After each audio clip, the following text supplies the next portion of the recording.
Another sprint weekend is in the cards, but is it the right time to play another chip? Let's find out.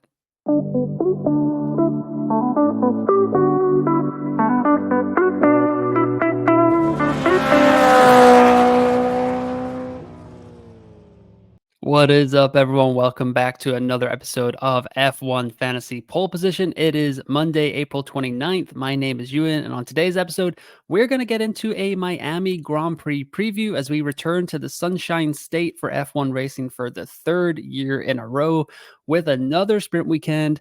Lots of chips will be activated this weekend, but which one is going to be the right one for you? We're going to break it all down in today's episode. Not a lot to kind of preamble about. Obviously, still F1 Fantasy Pole Position on Sports Social Podcast Network. If you're listening to the audio side, we greatly appreciate any like and subscribes or ratings over on there. Spotify, Apple, it's out on all the popular audio platforms. But yeah, and on YouTube, like and subscribe to the channel as well. But let's just get right into it here. Miami International Autodrome, 5.412 kilometers, 57 laps, not 10 corners, 19 corners, 3 DRS zones, and the first Grand Prix in 2022. Pretty long straights here. Hasn't been the most thrilling of races, but they are adding in the sprint weekend, so we will see what goes on there across the 3 days, Friday, Saturday, Sunday. First time in a while that we've been in America. They've been struggling with the Asian time zones for these Grand Prix, so they will get one in their own backyard for all you American F1 fantasy managers. But yeah, so it's not the most exciting track. It hasn't produced a banger yet, but you never know. Year 3 could be third time's the charm for the Miami International Autodrome. Session times here. So practice 1, sprint qualifying are on Friday. Then the sprint and the Grand Prix qualifying are on Saturday, followed by the Grand Prix on Sunday. So your traditional-ish F1 schedule. For F1 Fantasy, the sprint is the lineup lock like it was in China a couple of weeks ago. So we will get practice 1 and sprint qualifying to kind of understand how our teams are looking, what's the best lineup, that sort of thing. So for sprint, it'll be 12 or midday Eastern and 5 p.m. UK time. It'll be 6 o'clock for me in hopefully sunny Germany. So right now I'm sitting at 2,100 overall with 2 transfers heading into the Miami Grand Prix. So lots to think about on my side of the ball.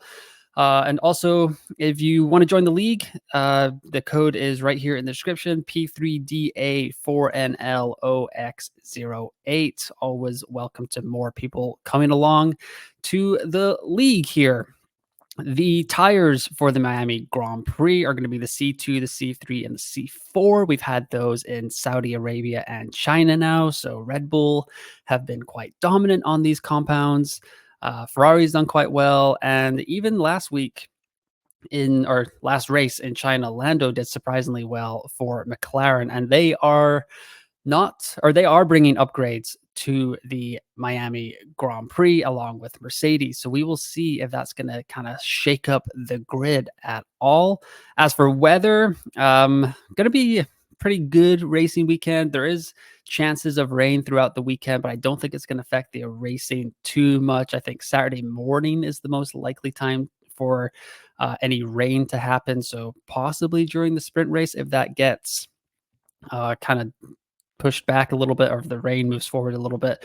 Might be kind of windy on Friday as well, but 28 degrees Celsius is the high on Friday, 26 on Saturday, and 19 on Sunday. 55% chance of rain on Sunday, but we will see if that comes through. Hopefully it leaves Miami by the time the race comes along here. As for the 2023 Miami Grand Prix, it qualifying was Sergio, Fernando, Carlos Sainz, Kevin Magnussen up there, Pierre Gasly, George Russell, Charles Leclerc, Esteban Ocon, Max Verstappen all the way down in 9th, and Valtteri Bottas in 10th. And then when the dust all settled on Sunday, it was Max, Sergio, Fernando, George, Carlos, Lewis, Charles, Pierre Gasly, Esteban Ocon, and Kevin Magnussen in the top 10. So Haas have shown some strength around this track, and they have a much better car, and the team seems to be performing at like the peak of its powers right now in the 2024 season. So it could be something to think about for team construction with Haas if you are not on a limitless chip like myself. As you can see here, I've only got wildcard, final fix, extra DRS, and autopilot left. I have used my limitless chip and my no negative chip already this season. But yeah, Haas definitely in my thinking for the Miami Grand Prix. To max or not to max? That is the question if you are not on limitless chips. So these numbers are taken from F1fantasytools.com. Fantastic website. Go check all of that out. So the max team that I could run this way, I currently have 107.3 million in my cost cap. Lots of people with far more than that, probably some people with less than that. Let me know in the comments below what your cost cap is and what you're thinking about for the Miami Grand Prix. So team one here, 107.3 million on the dot, projected points 286.1, and the projected budget rise for Miami is 1.21 million. It's got Max, Logan, Joe Guan Yu, Valtteri Bottas, Alexander Albon, that's Logan Sargent there, and then Red Bull and Ferrari as the constructors. Team 2, 105.5 million, also 286.1 points, and a projected budget rise of 2.16 million. And that team is Sergio Perez, Lance Stroll, Yuki Tsunoda, Valtteri Bottas, and Logan Sargent, along with Red Bull and Ferrari as the constructors. Before the Chinese Grand Prix, I was fairly set on like kind of Max as a must have for all sprint races. And he was very good in China, very strong, came away with a boatload of points for F1 fantasy managers, whether you were on limitless or not. And it does feel like the safe play, short term, like get those points kind of thing. However, for me, it's starting to come into my thinking that maybe I can get away with going with a Sergio lineup and possibly getting rid of Lance Stroll and kind of upgrading these back markers depending on what I see on Friday. Um, I'm trying to get away from the back markers as much as possible. The only problem there is if I do try to get away to like a Sergio lineup, I probably have to activate my wild card, which isn't the end of the world. I just don't want to give away too many points to the rest of the field. For the max team, I think I'd also have to use my wild card also. So that's not great either. I think I can maybe get there in 3. So giving -10 back isn't too bad. But for this team 2 here, I would have to activate my wild card to kind of do whatever I want. But it is still a do you take the points now or do you take the budget now? As we get closer towards the end of the season, I think you want to go with the points. But since this is only the 6th race of the season, building budget still a priority. We want to get up to a point where at the end of the season in one of these sprints in Coda, Brazil, Qatar, we can activate our extra DRS and possibly have like a Sergio and a Carlos Sainz in our lineup.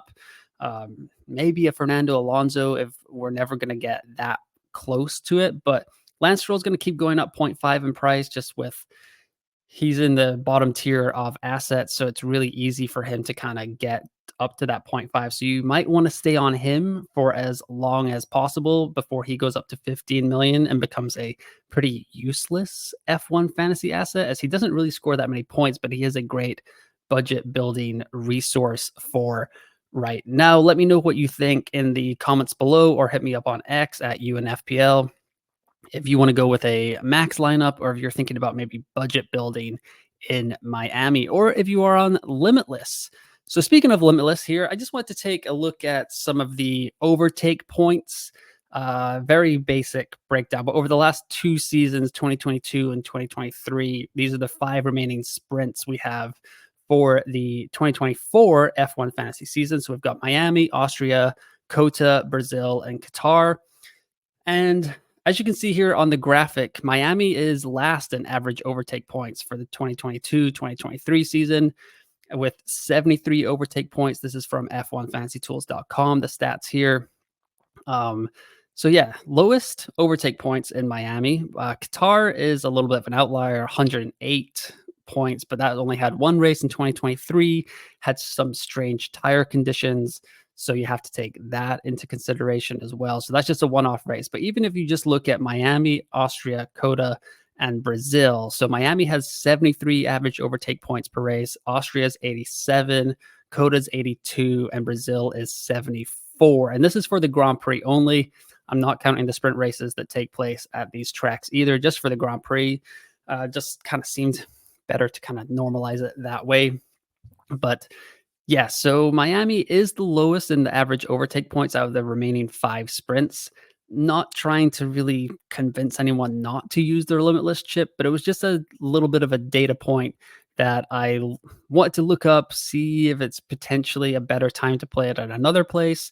And the other thing is, this isn't really to do with overtake points, but it sounds like McLaren and Mercedes are bringing pretty significant upgrades to the Miami Grand Prix. Ferrari, Red Bull, Aston Martin are going to wait until Imola, it sounds like, in a couple of weeks here. And it's just a little bit of like a note in the back of your head, like, okay, McLaren and Mercedes could shake up the grid. Are they going to overtake Red Bull? No, but could they possibly cause a stir in the Ferrari ranks? Could they maybe pip Carlos Sainz? Could Carlos Sainz fall down the grid? Could Charles Leclerc have an off day like he sometimes has? Something to think about if you are activating your limitless chip this weekend. As you can see here, average overtake points for the last 2 seasons: Miami 73, Austria 87, Coda 82, Brazil 74, and Qatar 108. But that was a little bit of an outlier, I would say. And yeah, with the upgrades coming as well, it's not as, I mean, China wasn't a slam dunk either because the weather wasn't looking that great. We didn't really know that. I mean, McLaren said they were going to perform bad. Lando Norris making a bet with his team that they would finish 35 seconds behind Ferrari, and he ended up P2 ahead of Sergio Perez. So that was a surprise for him. But just a little bit of a niggling doubt in the back of my brain whether I'll be activating my limitless chip on one of my other teams in F1 Fantasy. So here is the T1 team for Miami. Right now, I'm rocking Charles Leclerc, Lance Stroll, Yuki Tsunoda, Valtteri Bottas, and Alexander Albon with Red Bull and Ferrari as my constructors. This is the team I had in Japan. I used the limitless chip in China, so this is what gained budget. As you can see here, it did all right. Couple of DNFs here for Yuki and Valtteri Bottas. Didn't hurt too much, though, as Lance, Alex, all the other assets went up. So, as I was saying previously, the thing we kind of need to figure out is, do we want Max Verstappen in here? That will leave me with 13.4 million. Filter by value. It means I pretty much am locked into getting Logan Sargent and Joe Guan Yu as my back markers. 0.0 left in the bank. So this is probably the safest lineup. I'm not entirely thrilled about having the most expensive and the 4 cheapest assets. I'd probably say I'm about 60% of the way going this way.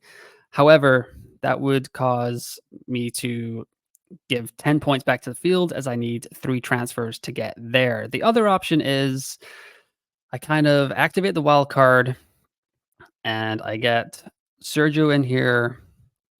And let's see. So I'd probably have to go with one of the cheaper assets. Valtteri Bottas has been performing all right in that car.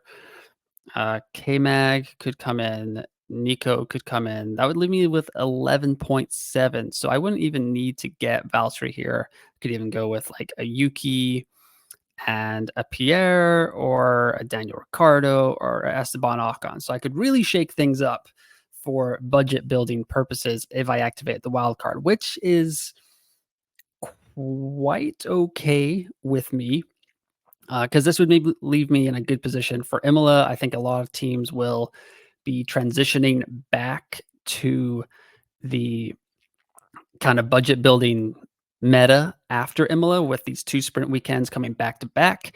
I think it will be quite a people will be ready to build budget again. They'll have taken a couple of hits with like not building as much budget as after using their limitless chip.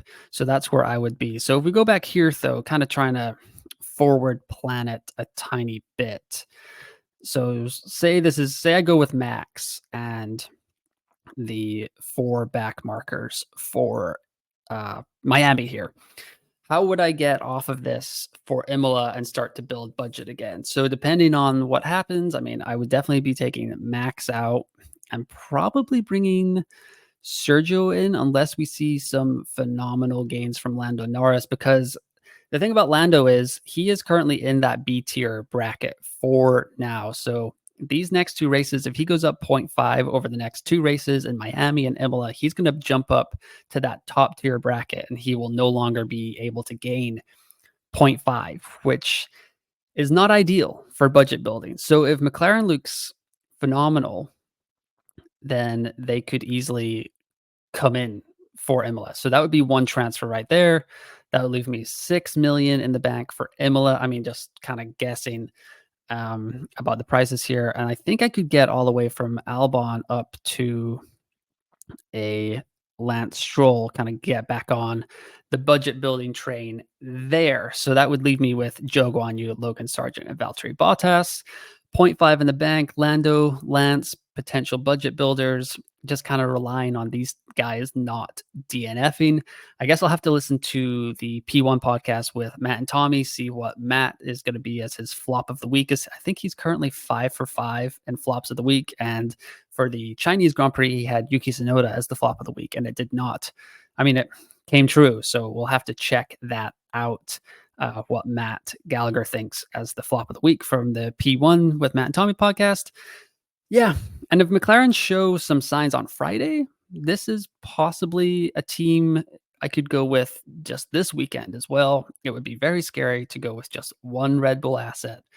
But yeah, you never know. It could kind of let me know what you think. Is McLaren with a punt this week in Miami? If the upgrades look all right, that would leave me, I could easily go with Nico, K-Mag, 16 left, Alex, and Esteban Ocon. I mean, as you saw, Alpine was okay around this track last year, but far different car this year in the 2024 season. Yeah, I'd have 0.3 left to go with Esteban Ocon. So if I do activate the wild card and I don't want to just give 10 free points away, maybe I would do something kind of extreme and like really shake things up and go with a very like drastically different lineup.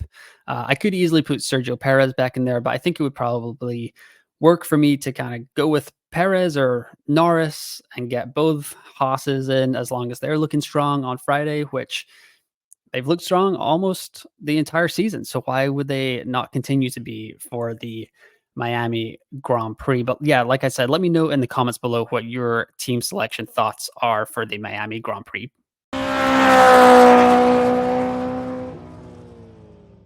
One final reminder about the lineup locks on Saturday, May 4th. Local time will be midday, so that's USA Eastern, and UK will be 5 p.m. So we get P1 or FP1 on Friday and the sprint qualifying to kind of figure out what teams are doing, how have those upgrades looking. The nice thing about the sprint qualifying is right around the same time as the Grand Prix qualifying. So it should give us a fairly good indication of how teams are looking in qualifying trim, and potentially with FP1 we'll get some long race runs there. So the F1.com practice debrief should be quite handy on Friday night, Saturday morning, whatever you're reading it in the world, to kind of indicate what we should be doing with our lineups. The limitless chip, I think right now the favorite would be triple Red Bull, triple Ferrari, and Lando. We'll see if Mercedes can shake it up. They are currently trailing those top 3 teams quite handedly. If the weather gets too hot, it could affect Mercedes, but maybe that's one of the upgrades they are bringing.